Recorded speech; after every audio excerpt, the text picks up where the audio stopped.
Big breaking news, big breaking update. আবারও অন্নপূর্ণা ভান্ডারের status check কিন্তু শুরু হয়ে গেল। আপনারা যারা অন্নপূর্ণা ভান্ডারের জন্য অ্যাপ্লিকেশন করেছিলেন, আপনারা যারা অন্নপূর্ণা ভান্ডারের ৩,০০০ টাকা এখনো পর্যন্ত পাননি, তো আপনাদের জন্য আজকের এই ভিডিওটা। দেখুন, আপনারা হয়তো প্রত্যেকেই জানেন যে আমাদের রাজ্য সরকার অন্নপূর্ণা ভান্ডারের জন্য ৩,০০০ টাকা করে দিচ্ছে এবং তার জন্য কিন্তু অনেকে ফর্ম ফিল আপ করেছিল। যেমন দেখো, এই যে 14/6/2026 একজন ফর্ম ফিল আপ করেছিল, তার কিন্তু যে অ্যাপ্লিকেশন ফর্ম সেটা কিন্তু রিজেক্ট হয়েছে। আবার আমি দেখাচ্ছি, দেখুন, এই যে একজন 23/6/2026 কিন্তু ফর্ম পূরণ করেছিল, এর কিন্তু দেখাচ্ছে কি পেমেন্ট ফেলিওর। এবারে কারণ কি, কি কারণে এগুলো দেখাচ্ছে? যদি কারো অ্যাপ্লিকেশন রিজেক্ট দেখায়, দেখা গেল সে অথেন্টিক পারসন, তো এই মুহূর্তে তার কি করণীয়? তাকে কোথায় যেতে হবে? সে কি ঘুরিয়ে অ্যাপ্লাই করবে? সবকিছু কিন্তু আজকের ভিডিওতে হবে। অবশ্যই আপনাকে কিন্তু ভিডিওটা শেষ পর্যন্ত দেখতে হবে, তাহলে কিন্তু আপনার মধ্যে যে ডাউট, সে ডাউট কিন্তু পুরো কমপ্লিটলি ক্লিয়ার হয়ে যাবে।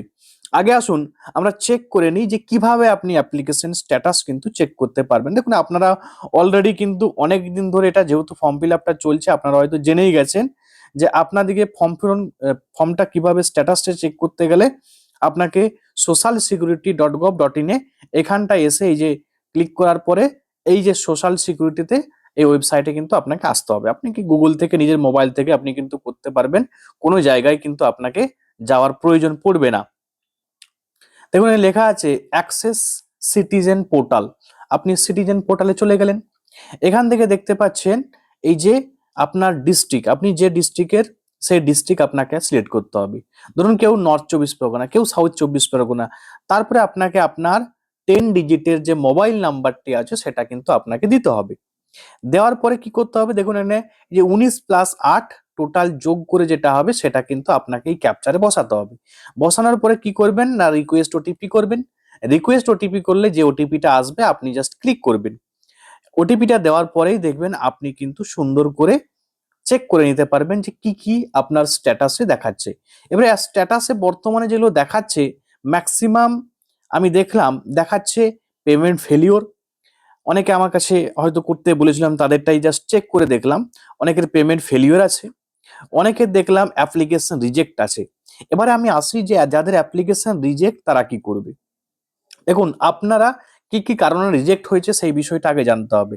এক নাম্বার হতে পারে যে আপনি এসআইআর হয়তো আপনার নাম বাতিল হয়েছে, এক নাম্বার হতে পারে।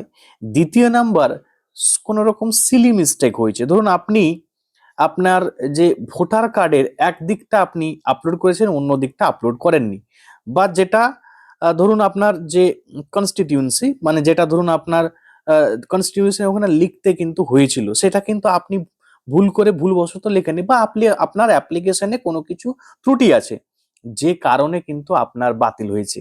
এবারে আপনারা অনেকেই ছুটছেন বিডিও অফিসে, এসডি অফিসে। এখন কিন্তু এত মানুষ বিডিও অফিস, এসডি অফিসে ছুটলে তারা কিন্তু সলিউশন কিন্তু পাবেন না, কারণ আপনাকে হয়তো বলবে না, ইন্ডিভিজুয়াল বলতে গেলে অনেক সমস্যা হবে। এবারে তার নিশ্চয়ই রাজ্য সরকার কোনো বড় একটা পদক্ষেপ নেবে। আপনারা কিন্তু আবার কিন্তু পুনরায় অ্যাপ্লিকেশন করার একটা সুযোগ দেয়া হলেও হতে পারে। কিন্তু একটা জিনিস মাথায় খেয়াল রাখবেন, এখন যদি আপনি অ্যাপ্লিকেশন করতে যান, আপনার যখনই আধার নাম্বারটা দেবেন, দেখবেন অলরেডি কিন্তু দেখিয়ে দিবে যে আপনি কিন্তু অ্যাপ্লিকেশন করে দিয়েছেন, সুতরাং আপনি কিন্তু করতে পারবেননি। এবারে কি হতে পারে না, হতে পারে যেটা, সেটা হচ্ছে আপনি এডিট অপশন কিন্তু আসলেও আসতে পারে। বোঝা গেল? দেখা যাক, এডিট অপশন যখন আসবে আমি সবার আগে কিন্তু আপনাদের জানিয়ে দেব। এবারে আসি যে পেমেন্ট ফেলিওর। এই যে যাদের দেখাচ্ছে পেমেন্ট ফেলিওর, এই যে দেখতে পাচ্ছেন আপনারা পেমেন্ট ফেলিওর দেখাচ্ছে। এখন এই পেমেন্ট ফেলিওরের কারণটা কি? ঠিক আছে, পেমেন্ট ফেলিওর যে দেখাচ্ছে, কি কারণে পেমেন্ট ফেলিওরটা দেখাচ্ছে? দেখুন, পেমেন্ট ফেলিওরের বেশ কয়েকটি কারণ হতে পারে। এক নাম্বার কারণ যেটি, সেটি হচ্ছে আপনার ব্যাংক অ্যাকাউন্টে টাকা পাঠাতে পারেনি, মানে আপনি কিন্তু, আপনাকে চিন্তা নেওয়ার কোনো কারণ নেই, মানে আপনার অ্যাপ্লিকেশনটা কিন্তু অলরেডি ভেরিফাই হয়ে গেছে, আপনি কিন্তু টাকা পাওয়ার যোগ্য। এবারে আপনার অ্যাকাউন্টে টাকা পাঠাতে পারেনি কেন? না, নিশ্চয়ই আপনার ব্যাংক অ্যাকাউন্টের সঙ্গে কোনো রকম ডিপিটি লিংক নেই, মানে আপনার আধার কার্ডের সঙ্গে ডিপিটি লিংক না থাকার কারণে আপনাকে কিন্তু টাকা দিতে পারেনি। এক নাম্বার কারণ হতে পারে। দ্বিতীয় নাম্বার কারণ কি হতে পারে? না, দ্বিতীয় নাম্বার কারণ হতে পারে যে আপনার আধার লিঙ্কের সঙ্গে ব্যাংক অ্যাকাউন্টের ডিপিটি লিঙ্কের ব্যাপার থাকতে পারে, অথবা আপনার কোনো ইনফরমেশন হয়তো সঠিক ঠিকঠাক দিতে পারেননি, মানে হয়তো কিছু ত্রুটি বিচ্যুতি আছে, বিশেষ করে আপনার ব্যাংকে টাকা হয়তো রিসিভ করতে পারছে না, এটাও হতে পারে।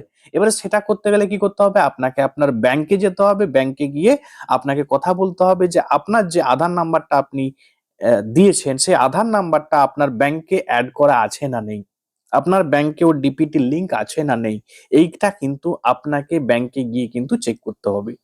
এখন আপনারা অবশ্যই কমেন্টে জানাবেন যে আপনাদের কি কি স্ট্যাটাস চেক হচ্ছে এবং কাদের রিজেক্ট হয়েছে, কারা টাকা পেয়েছেন, অবশ্যই কিন্তু আপনারা কমেন্টে জানাবেন। এবং ভিডিওটা যদি ভালো লাগে অবশ্যই শেয়ার করে দিন।